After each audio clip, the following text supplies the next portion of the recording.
दोस्तों आज हम लोग साइंस का सेट नंबर 10 स्टार्ट कर रहे हैं। याद रखिएगा टोटल इसमें 25 क्वेश्चन रहता है जिसका हम लोग डिटेल्ड एक्सप्लेनेशन करते हैं। चलिए बिना किसी देरी का हम लोग स्टार्ट करते हैं। पहला है कि द्रव्य जो है द्रव दाब निर्भर करता है। तो याद रखिएगा द्रव जो है दाब पर निर्भर करता है, केवल द्रव की गहराई पर, केवल द्रव का घनत्व का, केवल गुरुत्व त्वरण पर। ये आपका तीनों पे निर्भर करता है। याद रखिएगा कि स्थैतिक दाब और वायुमंडल दाब के बीच का अंतर, स्थैतिक दाब और वायुमंडलीय दाब के बीच का अंतर को ही हम लोग गैस दाब कहते हैं। गैज एक सेकंड, ये क्या हो रहा है? गैज दाब कहते हैं। याद रखिएगा गैज दाब कहते हैं, इस चीज़ को याद रखिएगा, जिसको ρGH से डिनोट करते हैं। अच्छा, दाब जो है वायुमंडलीय दाब 1 पॉइंट, जो कि आप पहले भी हम आपको बताए हैं 1.013 इंटू 10⁵ न्यूटन पर मीटर स्क्वायर होता है, जिसको हम लोग पास्कल से डिनोट करते हैं। याद रखिएगा कि दाब कैसे, अगर मान लिया जाए कोई आपका कंटेनर है, इस तरह से है, ठीक है, इसको थोड़ा सा बड़ा कर देते हैं, एक सेकंड। मान लिया कंटेनर ऐसे है, कोई कंटेनर ऐसे है और कोई कंटेनर आपका ऐसे है। तो यहाँ पर जो है सब जगह ये C है, इसको B मानते हैं, इसको A मानते हैं। तो सबसे ज़्यादा दाब जो है ना, इसका जो है आपका क्या है, एरिया कम है यहाँ पे, तो इसका सबसे ज़्यादा दाब होगा। उससे कम जो है इसका दाब होगा, और सबसे कम जो दाब होगा ये आपका, क्योंकि इसका एरिया ज़्यादा है तो इसका दाब सबसे कम होगा। तो इस चीज़ को आपको ध्यान में रखना है। तो ये 3 चीज़ याद रखिएगा। गैस दाब किसे कहते हैं, स्थैतिक ऊर्जा और वायुमंडल दाब के बीच का अंतर। दाब वायुमंडल दाब का फॉर्मूला था 1.013 इंटू 10⁵ मीटर न्यूटन पर metre square, force upon area. दूसरा नंबर क्वेश्चन है, याद रखिए किस पर निर्भर करता है, गहराई पर भी निर्भर करता है दाब, द्रव दाब, घनत्व और गुरुत्व त्वरण। दूसरा क्वेश्चन है आपका कि श्यान द्रव सीमांत वेग टर्मिनल वेलोसिटी से गिरने वाली पिंड का त्वरण क्या होता है। तो याद रखिए कोई आपका, जैसे कि कोई वस्तु है और ये जो है पानी में गिर रहा है, तो जब ये गिरता है तो इसका जो है क्या है, त्वरण शून्य होगा। याद रखिएगा एकदम आपको शून्य होगा, इस चीज़ को याद रखना है। सीमांत वेग की क्या होता है, सीमांत वेग का फॉर्मूला होता है 2/9 r square, 2/9 r square rho minus sigma upon गुना जी अपॉन न्यू। इस चीज़ को आपको ध्यान में रखना है। बादल का बनना ये इसी के थ्रू होता है, ऊपर से वर्षा के बूंद की चाल, ये सब इसी के थ्रू होता है। तो ये सब जो है आपका टर्मिनल वेलोसिटी है। क्वेश्चन नंबर आपका 3 क्या है, कोशिकत्व, जिसको हम लोग कैपिलरी बोलते हैं, कैपिलरिटी के कारण द्रव जो है नली पर चढ़ेगा यदि स्पर्श कोण क्या होगा। याद रखिए अगर द्रव से ऊपर चढ़ेगा तो चढ़ेगा ऊपर, तो ये आपका किसके बराबर हो जाएगा, तो यदि स्पर्श कोण क्या होगा, न्यून। यदि स्पर्श कोण न्यून होगा तभी जो है नली पर चढ़ेगा, द्रव नली पर चढ़ेगा। याद रखिएगा इसी में ऐसे द्रव को क्या बोलते हैं, नस विस्कस होता है। मतलब कि आपका क्या है कि ये जो है बर्तन को नहीं भिगोता है, ठीक है। 2 प्रकार का है, याद रखिएगा, जिसमें जैसे कि अगर किसी द्रव का ठोस जो है स्पर्श कोण न्यून है, जैसे कि ये अभी है न्यून है, तो याद रखिएगा कि इसमें जो है अवतल जो है आपका द्रव की ऊपरी पृष्ठ अवतल के रूप में काम करता है। यदि स्पर्श कोण, फिर से बोल रहे हैं, स्पर्श कोण न्यून कोण हो तब द्रव जो है ना क्या होगा, गीला होगा। द्रव जो है जो भी ठोस को है वो गीला करेगा। दूसरा, द्रव ऐसे ठोस के बने केशिका नली में ऊपर चढ़ेगा, जो कि अभी हम लोग पढ़े थे, ऊपर चढ़ेगा। तीसरा है कि ऐसा द्रव आश्यान द्रव होगा, आश्यान मतलब नॉन विस्कस होगा, बहुत इंपॉर्टेंट है ये आपका एग्जाम पॉइंट ऑफ व्यू से। चौथा है कि जो है आपका द्रव की ऊपरी पृष्ठ अवतल होगा। ऊपरी पृष्ठ जो है आपका अवतल होगा। हालांकि कुछ दिन पहले भी आपका इसका डिस्कशन करवाए थे, लेकिन इसको याद रखिएगा। क्या, अगर जो है क्या है स्पर्शकोण न्यूनकोण होगा तब। लेकिन अगर स्पर्शकोण अधिक होगा, कहने का मतलब कि स्पर्शकोण अधिक होगा, अधिक कोण होगा, तब क्या होगा? तो पहला, दूसरा, तीसरा और चौथा याद रखिएगा। पहला है कि ठोस जो है गीला नहीं होगा, अधिक होगा तो गीला नहीं होगा, याद रखिएगा। और जो है केश नली, द्रव जो है केश नली में नीचे गिरेगा, सटेगा नहीं, नीचे गिरेगा, ठीक है। और तीसरा है आपका ऐसा द्रव श्यान द्रव होगा। ऐसा अगर श्यान मतलब विस्कस होगा। और द्रव जो है का ऊपरी पृष्ठ जो है वो आपका उत्तल होगा। ये बहुत इंपॉर्टेंट है। जस्ट इसका उल्टा होता है कि भैया न्यून होगा तो गीला हो जाएगा, ऊपर चढ़ेगा ये नॉन विस्कस होगा, ऊपर चढ़ेगा नॉन विस्कस होगा और अवतल होगा। नॉन विस्कस, अवतल, ऊपर और गीला हो जाएगा। ठोस से द्रव जो है, द्रव से ठोस को गीला करेगा। और यही जो है आपका द्रव जो है, अगर वो क्या है अधिक कोण है तो क्या होगा? गीला नहीं होगा, ठीक है। दूसरा बस नीचे जाएगा, ऊपर नहीं जाएगा। और तीसरा जो है विस्कस होगा। और चौथा आपका जो ऊपरी पृष्ठ उत्तल होगा। बड़ा अच्छा क्वेश्चन है, भूलिएगा नहीं, ये आपको कभी ना कभी कोई एग्जाम में आपसे पूछ सकता है। चलिए, इतना डिस्कस करने का मतलब यही है कि ये क्वेश्चन इंपॉर्टेंट है, इसीलिए आपको पूछा।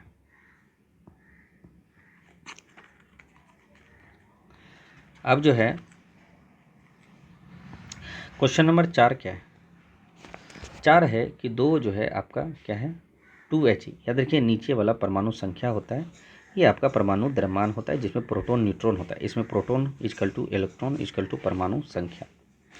बंधन ऊर्जा binding energy 28 milli electron volt पाई जाती है, तो इसके प्रति न्यूक्लियन बंधन ऊर्जा क्या होगा?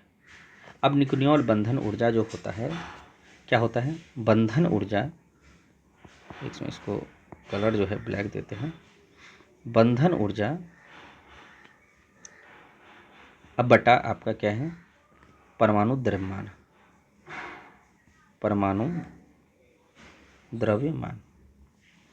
तो बंधन ऊर्जा बटे परमाणु द्रव्यमान। अब आपका क्या है? तो हमको बंधन ऊर्जा 28 इलेक्ट्रॉन वोल्ट दिया हुआ है, मिली इलेक्ट्रॉन वोल्ट सॉरी। अब परमाणु द्रव्यमान हीलियम का यहाँ पर साफ दिया हुआ है 4, तो इसको 4 डिवाइड कीजिए तो 7 चौक 28, 7 मिली इलेक्ट्रॉन वोल्ट आपका आंसर होगा। याद रखिएगा, ये बहुत इम्पॉर्टेंट है आपका, ये एग्ज़ाम पॉइंट ऑफ व्यू से। दूसरी बात क्या है कि नाभिक के घनत्व जो होता है वो बंधन ऊर्जा, अगर मानिए नाभिक के अगर घनत्व पूछेगा तो पहले तो याद रखिए 10⁻17 kg पर मीटर क्यूब होता है। लेकिन ऐसे घनत्व पूछेगा तो बंधन ऊर्जा बटा नाभिक का आयतन, याद रखिए, ये आपका एग्जाम में पूछ सकता है। अच्छा, बंधन ऊर्जा तो अभी जस्ट निकाले, ठीक है। ऐसे भी तो याद रखिए ये 10⁻17 होता है। और नाभिक का आयतन जो है अर्थात 1.6 × 10⁻27, तो 10⁻44 न्यूक्लियन पर मीटर क्यूब। हालांकि ये इंपॉर्टेंट नहीं है, लेकिन ये ज़्यादा इंपॉर्टेंट है। अब जो है यहाँ पे क्या है? ताप का संकल्पता जिसको कॉन्सेप्ट ऑफ टेम्परेचर ऊष्मागति के किस नियम पर नहीं? याद रखिए, ऊष्मागति के 3 नियम हैं। पहला नियम देखिए, दो से दूसरा, दो से दिशा। तो ऊष्मा की दिशा जो बताता है वो आपका दूसरा नियम बताता है। ऊष्मा जो है पहला नियम संरक्षण बताता है।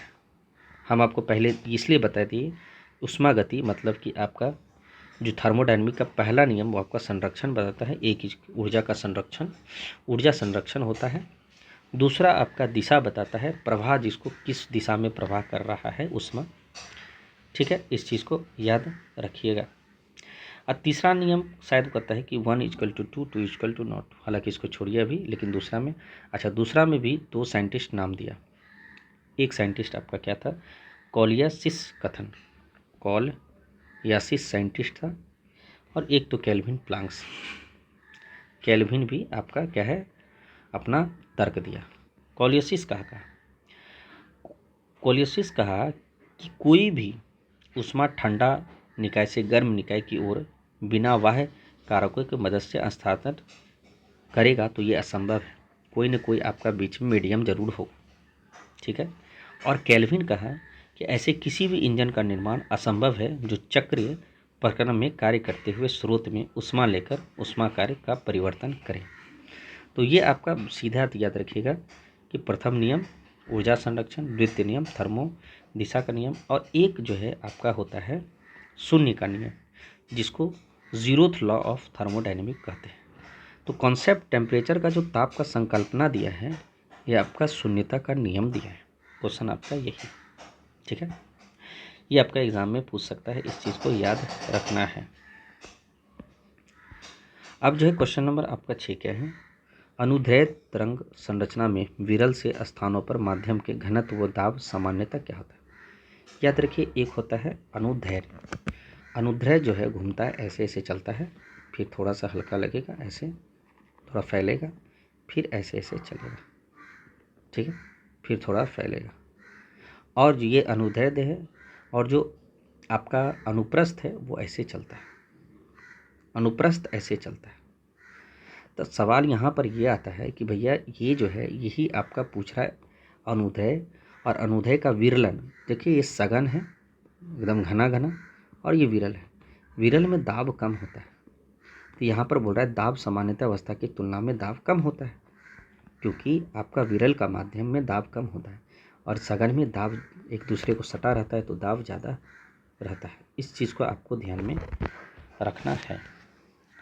चलिए, अनुप्रस्थ तरंग जो है आपका ये होता है, इसमें आपका गर्त और क्या होता है, जैसे ये गर्त हुआ, ये आपका श्रृंग हो गया। और इसमें जो है आपका अनुदैर्घ्य में क्या होता है, इसमें आपका क्या होता है, क्या बोलते हैं उसको, विरल और संपीडन। ये आपका संपीडन है, ये आपका विरलन है, ठीक है। ये विरलन है, विरल नहीं है, सॉरी। चलिए क्वेश्चन नंबर 7 है कि भैया सामान्यता तुल्यांपक कॉन्सेप्ट इक्विवेलेंट W, विद्युत रासायनिक तुलना Z और फैराडेज नियंत्र F का मान क्या हो।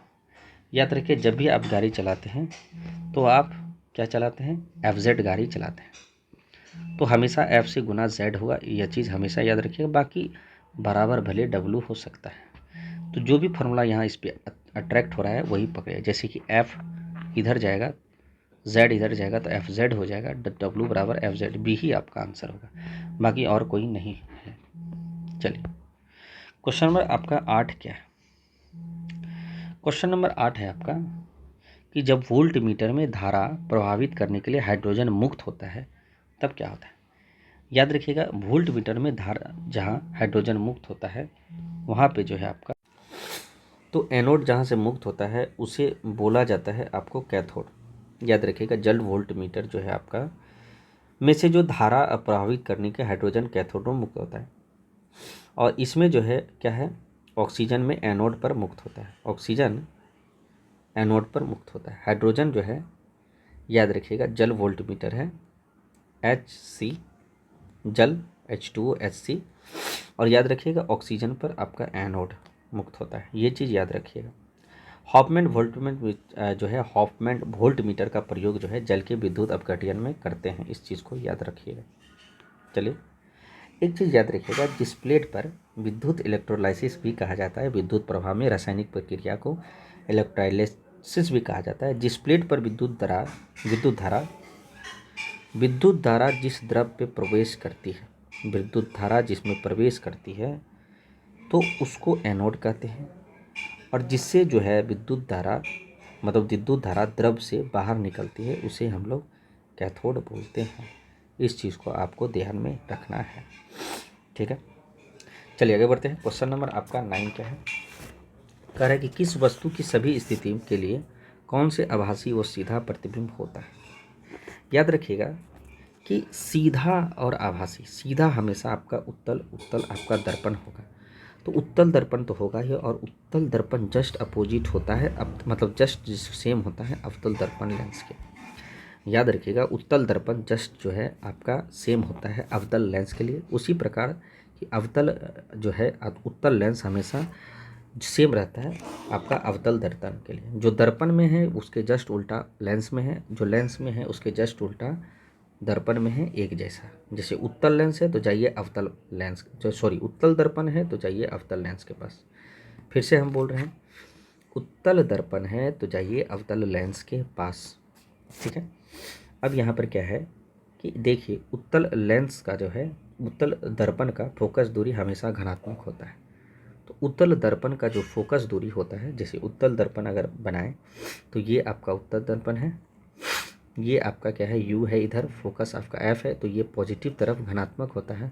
चूँकि उत्तल दर्पण बोले हैं तो जस्ट इजकल टू क्या बोले, अवतल लेंस, जस्ट इजकल टू अवतल लेंस। बार बार हम इस चीज़ को बात कर रहे हैं। और अवतल लेंस जो है आपका, उत्तल दर्पण फोकस दूरी धनात्मक होता है और अवतल लेंस की फोकस दूरी आपका ऋणात्मक होगा। ठीक है, फोकस दूरी क्या होगा, ऋणात्मक, लेंस में ऋणात्मक, लेंस में ऋणात्मक। ठीक है, लेंस को मात्रक डायोप्टर होता है, इस चीज़ को याद रखना है। चलिए आगे बढ़ते हैं। तो यह आंसर क्या होगा, 9 का डी। ठीक है, उत्तल दर्पण पॉजिटिव फोकस लेंस और संयोगवश अवतल लेंस में नेगेटिव होता है। 10 नंबर है कि सुपर कंप्यूटर के लिए शब्द जो है लंबाई, शब्द की लंबाई कितना होती है, तो 64 बिट, 64 बिट होता है। अच्छा, सुपर कंप्यूटर का जो गणना होता है वो आपका फ्लॉप होता है, FLOPS, फ्लॉप्स, FLOPS, ये आपका एग्जाम में बहुत पूछा गया है। F क्या होता है, floating point, floating point operating operation पर सेकेंड, फ्लोटिंग पॉइंट ऑपरेशन पर सेकेंड। सुपर कंप्यूटर के जन्मदाता शमान या सेमान क्रे, सेमान क्रे, याद रखिएगा सुपर कंप्यूटर के जन्मदाता सेमान क्रे, भूलिएगा नहीं, ये आपका एग्जाम में पूछ सकता है। चलिए क्वेश्चन नंबर 11 है कि न्यूनतम मेमोरी, लोएस्ट मेमोरी साइज इकाई क्या होता है। देखिए सबसे छोटा होता है निबल, अभी निब्बा जन्म हुआ है, वही बोलता है 1 निबल बराबर है 4 बीट। ठीक है, और 1 बाइट जब होता है तो 1 बाइट बराबर 8 बीट, ये भी बीट है, ये बीट है। अच्छा, उसी तरह आपका 1 KB होता है, 1 KB, फिर आपका 1 MB सबसे बड़ा, फिर MB। ठीक है, KB MB, अब फिर GTB, याद रखिए GTB नगर दिल्ली में है तो G और T, अब B के जगह पे आप P खाली लिख दीजिए। ठीक है, GTP, फिर एक्सा होता है। ठीक है, तो याद रखिएगा सबसे बड़ा आपका, इसमें सबसे छोटा की बात पर है तो भैया G नहीं होगा क्योंकि G यहाँ पर है, T यहाँ पर होगा, फिर MB यहाँ पर है, उसके बाद KB यहाँ पर है, तो इसका मतलब सबसे छोटा यहाँ पे अभी फ़िलहाल KB है, लेकिन अगर सबसे छोटा बोलेगा तो नीबल सबसे छोटा है। तो याद रखिएगा नीबल सबसे छोटा, नीबल से बड़ा आपका, यहाँ पर ये गलत है, इसको इस तरह से करना पड़ेगा। नीबल से बड़ा थोड़ा आपका बीट, नीबल के बाद बीट या बाइट बोलिए, बाइट अलग हुआ, KB, फिर आपका KB MB, फिर आपका G और T और B, फिर एक्सा। ठीक है, चलिए तो KB सबसे छोटा होता है। याद रखिए सब एक दूसरे को, जैसे कि अगर 1 TB बोलेगा, 1 TB तो बराबर 1024 GB, 1 TB, जो कि आपका कंप्यूटर में 2 TB होता है, इस चीज़ को याद रखिएगा, 1024 GB 1 TB बराबर होता है। 12 नंबर है आपका कि भैया तापमान के जो है आपका समान वृद्धि होने पर तांबा सीसा की तुलना में कितना गुना होता है, तांबा सीसा की तुलना में कितना अधिक फैलता है, तो भैया ये जो है 5 गुना फैलता है। तो क्या होगा, अच्छा, कांच sodium calcium silicate super cooled liquid होता है कांच, और इसका जो फॉर्मूला होता है वो Na2O CaO CSiO2, याद रखिएगा, ये आपका इम्पोर्टेंट है। अब जो है यहाँ पे इस चीज़ को आपको ध्यान में रखना है, निम्नलिखित में कौन सा अम्ल का गुण नहीं है। अम्ल जो है खट्टा होता है, अम्ल का स्वाद खट्टा होता है, तो ये आपका बिल्कुल सही है। ठीक है, नहीं पूछ रहा है। स्वाद में कड़वा भैया अम्ल नहीं क्षार होता है, तो ये आपका गलत है। बाकी सबसे अम्ल क्षार के साथ मिलकर लवण बनाता है। अम्ल नीले लिटमस को लाल में बदलता है। ठीक है, इस चीज़ को याद रखिएगा। ठीक है, ये आपका बहुत इंपॉर्टेंट है। अम्ल मिथाइल ऑरेंज को नीले से लाल करता है, इस चीज़ को आपको ध्यान में रखना है।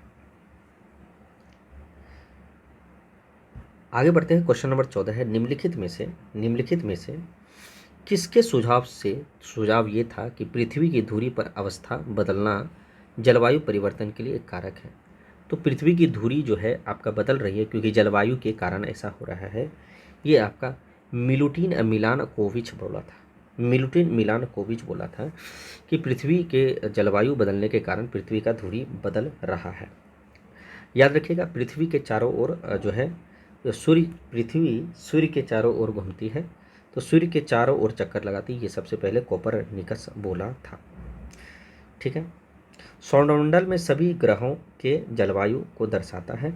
पृथ्वी के पृथ्वीकरण का केनन है जो सौरमंडल के सभी ग्रहों को जलवायु को दर्शाता है। खैर कोई बात नहीं, ये चीज़ आपका इम्पोर्टेंट है, ये आगे आपको देगा इम्पोर्टेंट। चलिए, अच्छा, विश्व में जलवायु 3 प्रकार से आपको देखना है। एक होता है इम्पेरिकल अप्रोच, एक होता है जेनेटिक अप्रोच। जलवायु जो है 3 प्रकार से है, इम्पेरिकल, फिर आपका जेनेटिकल, और तीसरा जो है आपका न्यूमेरिकल अप्रोच। चलिए, अब आया प्रदर्शित परिपथ पी और क्यू के बीच जो है समतुल्य क्या है। तो भैया ये जो है आपको ध्यान में रखना है। एक सेकंड देखिए, कैपेसिटर है ये। कैपेसिटर के केस में कुछ अलग है। कैपेसिटर जस्ट रेसिस्टर का उल्टा होता है। अगर ये आपका समानांतर है तो ये दोनों आपका 1/R होता है रेजिस्टेंस में, लेकिन कैपेसिटर में जुट जाएगा C1 + C2। तो ये दोनों जुटेगा तो 3 3 6 हो जाएगा।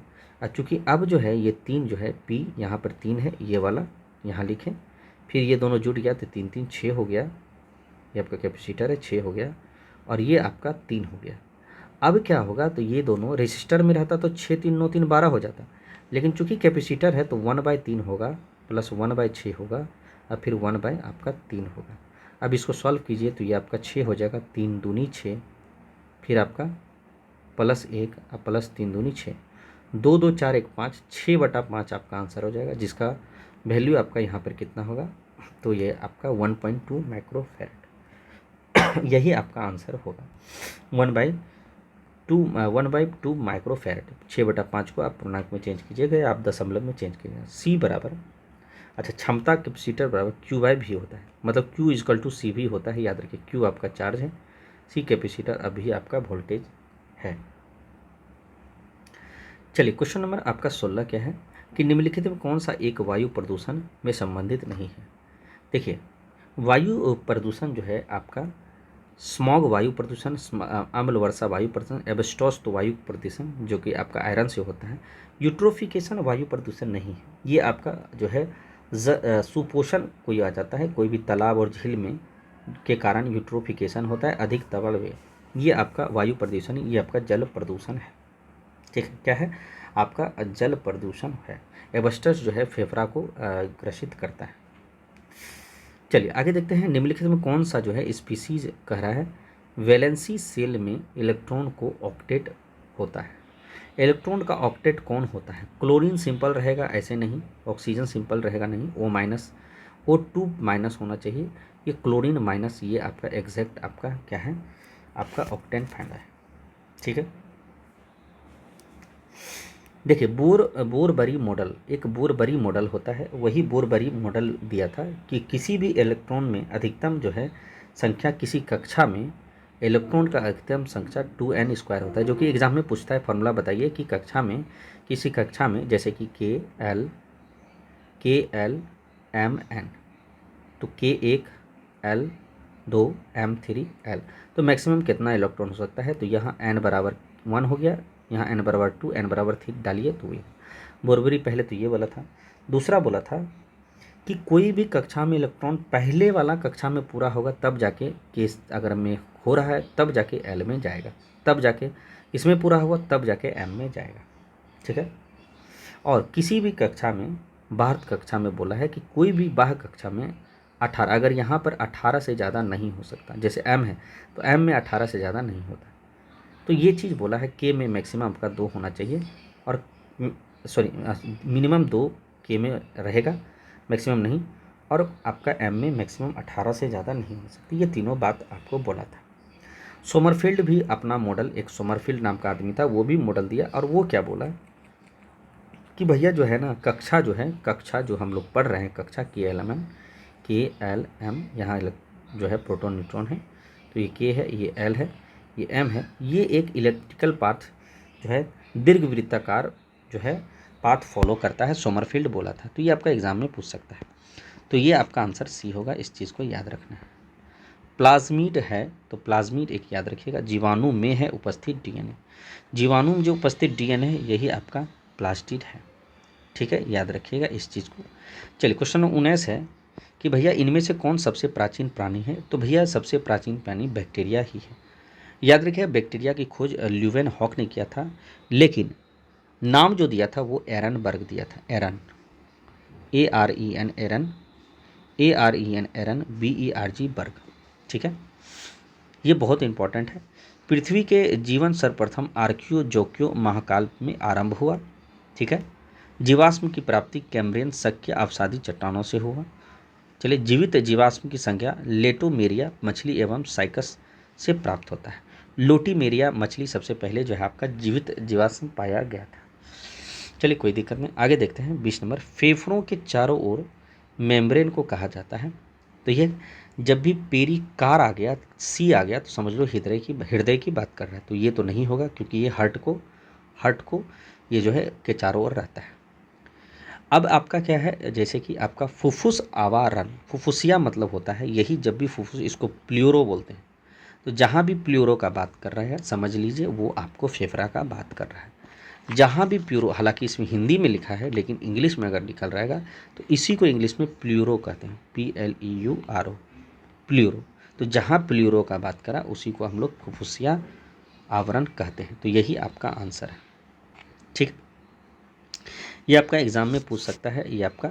अच्छा, वक्र मतलब जो है आपका क्या हो, किडनी, किडनी में पेरिटोनियम होता है, KIDNY, किडनी। किडनी को जो पैक करता है वो पेरिटोनियम है। आपका हृदय को जो पैक करता है, हार्ट को जो पैक करता है, पेरिकार्डियम है। और आपको लंग्स को जो पैक करता है, जो कि आपका फेफड़ा है, उसको हम लोग प्ल्यूरो कहते हैं, ठीक है।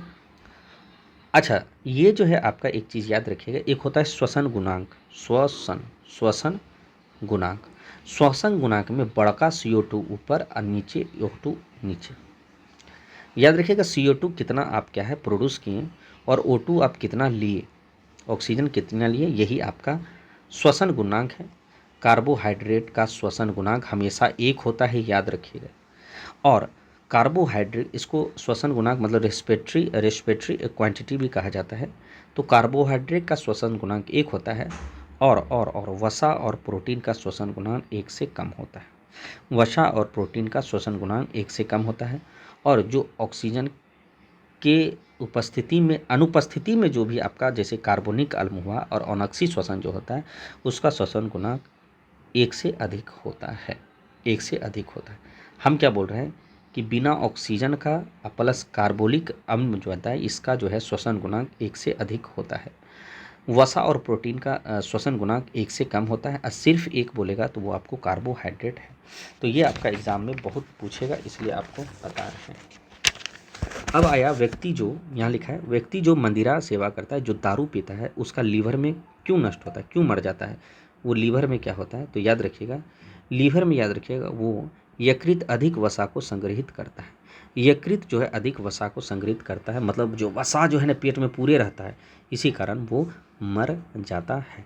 और इसी को अधिक वसा को लीवर केरोहोसिस कहते हैं, liver LIVER, liver केरोहोसिस, CIRRHOSIS, chlorosis, ठीक है। अच्छा, एक चीज़ याद रखिएगा, हम लोग क्या जो है हम लोग उत्सर्जन करते हैं, जैसे हम लोग जो है वॉशरूम करते हैं तो क्या करते हैं, पक्षी कैसे करता है, पक्षी जो है अपना जो है मल कैसे त्यागता है, और जो भी आपका रेप्टाइल है, रेप्टाइल जिसको हम लोग सरीसृप कहते हैं, वो अपना मल कैसे त्यागता है। तो याद रखिएगा जो आपका पक्षी है ये, और हम लोग मानव हैं, मानव स्तनधारी जिसको बोलते हैं।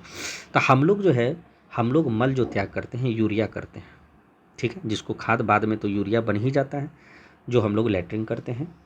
और जो है सरीसृप जो है यूरिक अम्ल करता है, सरीसृप और पक्षी, ये पक्षी नहीं सॉरी, सरीसृप प्लस पक्षी, ये जो है आपका क्या है, यूरिक अम्ल, URIC, यूरिक अम्ल, अम्ल, यूरिक अम्ल, सरीसृप। और जो आपका बच गया एक, इसको हमको बोलते हैं जैसे कि आपका क्या है, मछली, मछली, तो मछली आपका जो है अमोनिया, अमोनिया, ठीक है, इस चीज़ को याद रखिएगा। और इसी का नाम है, इसीलिए हम लोग को जो है, जैसे हम लोग क्या है, हम लोग जो है मानव हैं, तो हम लोग जो बाथरूम करते हैं वो यूरिया करते हैं, मछली जो करती है वो अमोनिया NH3, और ये जो सरीसृप और पक्षी जो करता है यूरिक अम्ल करता है। तो उसका नाम है, नाम क्या है, जैसे अमोनिया जो करता है उसको हम लोग अमोनोटेलिक बोलते हैं, अमोनोटेलिक। और जो आपका यूरिक अम्ल जो करता है, यूरिक अम्ल पक्षी और सरीसृप, ये इसको बोलते हैं यूरिको, को मतलब कौवा कौ कर रहा है, तो यूरिकोटेलिक। और हम लोग जो हो गए, हम लोग क्या हो गए, यूरियोटेलिक, UERO, यूरियोटेलिक, क्योंकि यूरिया हम लोग बंद करते हैं, टेलिक। तो ये बहुत अच्छा है, ये आपका कभी ना कभी एग्जाम में पूछेगा, तो इसको याद रख लीजिएगा, ठीक है।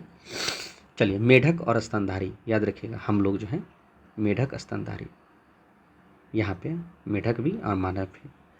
चलिए, ये जो है आपका क्या है, क्वेश्चन नंबर आपका 22 है। एक 100 ग्राम वजन के गेंद को 70 मीटर ऊंचे भवन के शीर्ष पर रखी है, गेंद की स्थितिक ऊर्जा ρGH होता है, सॉरी W बराबर mgh होता है, और m का भाग 70 है, g का मान 100 है, और हाइट कितना है, तो हाइट तो 70 दिया हुआ है, हम लोग ये 100 ग्राम है, तो 100 ग्राम इसको लिखिए।